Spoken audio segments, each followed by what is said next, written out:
For those who don't know about these conventions, I went to a couple of Republican conventions when George W. Bush was the candidate, but that was quite a long time ago. Watching it on TV, I mean, it's a hell of a show. I mean, it looks like an absolute extraordinary jamboree in Chicago, isn't it? Yeah, I mean, it is a TV show, and the scale of these conventions is it's massive. It's almost overwhelming to be here. It's held in an arena. I think it's a basketball arena, which holds 23,000 people. So these big name politicians over here are speaking to an arena full of 23,000. If you compare that, I mean, I don't know how big the Tory Party conference is. I think it's smaller than the Labour Party, but the Labour conference, you're talking to 2,000 people. There's probably 20,000 people in total who go to a Labour conference when you include all the journalists, all the organisations and hangers on. But it's a room of 2,000 people or so. It's 20,000 people you're speaking at here in an arena.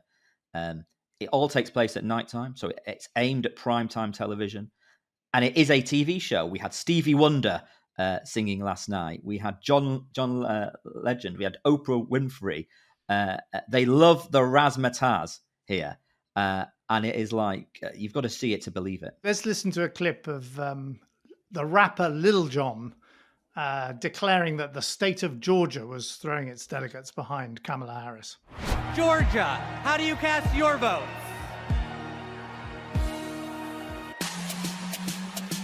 Yeah!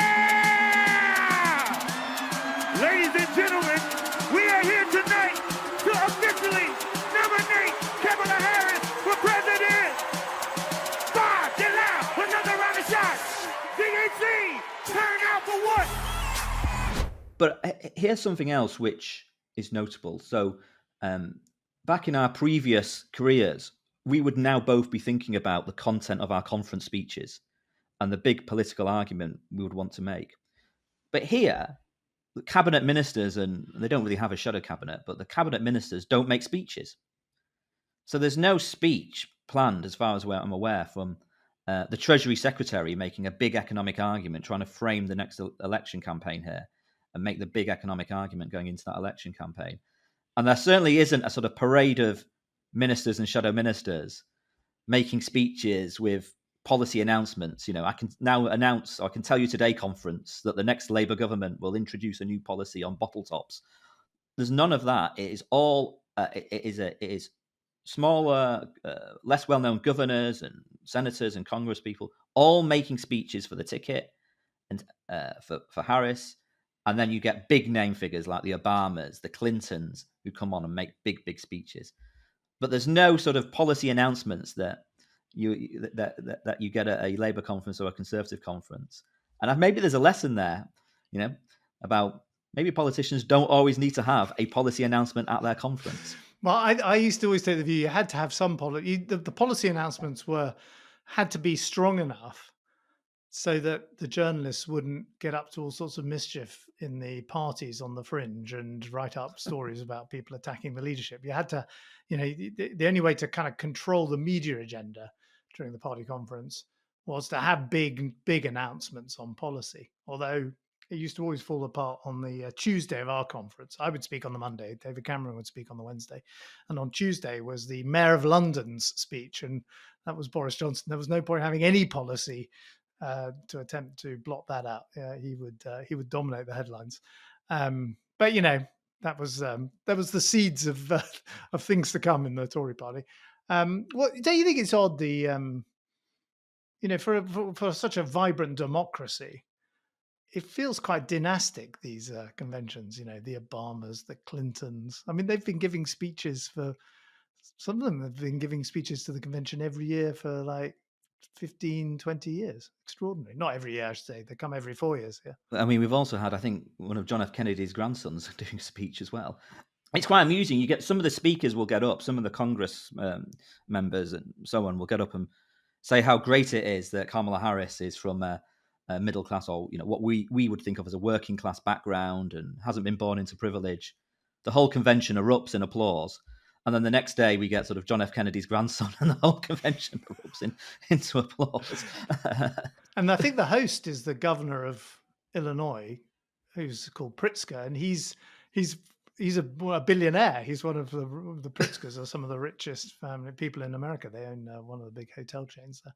I was trying to imagine what it would be like if Joe Biden was still the nominee. I know he spoke at the convention on the first day, but if he was still the nominee, there would be none of this excitement or energy in the room, would there really? I mean, and of course, hanging over the whole thing would be, should he step down and so on. I mean, what Kamala Harris and her running mate, will come on and talk about him, Governor Waltz of Minnesota, have done is they have kind of totally re-energized the Democrat base. Does it feel like that over there when you're actually in the hall and in these fringe parties?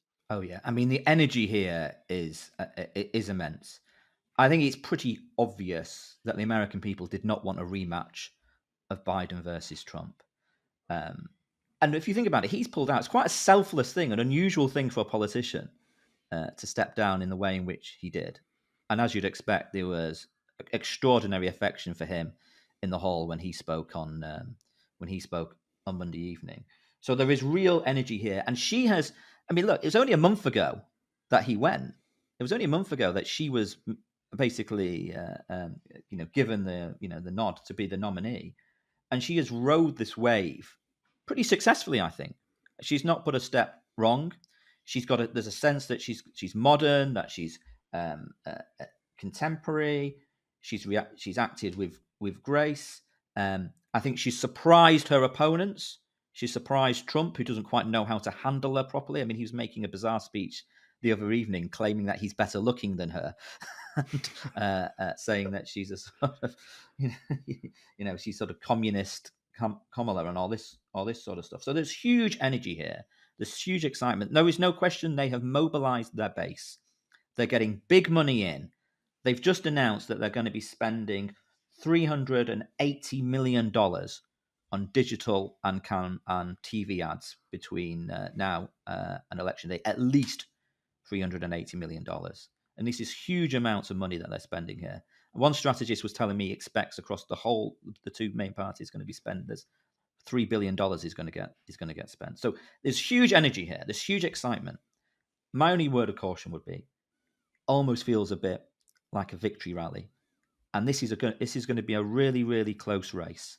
And it is going to come down to the economy, because for all of the things that the Biden administration did, invested in infrastructure, has created jobs, a very similar sort of agenda to the one that Keir Starmer wants to put in place, particularly around green energy investment.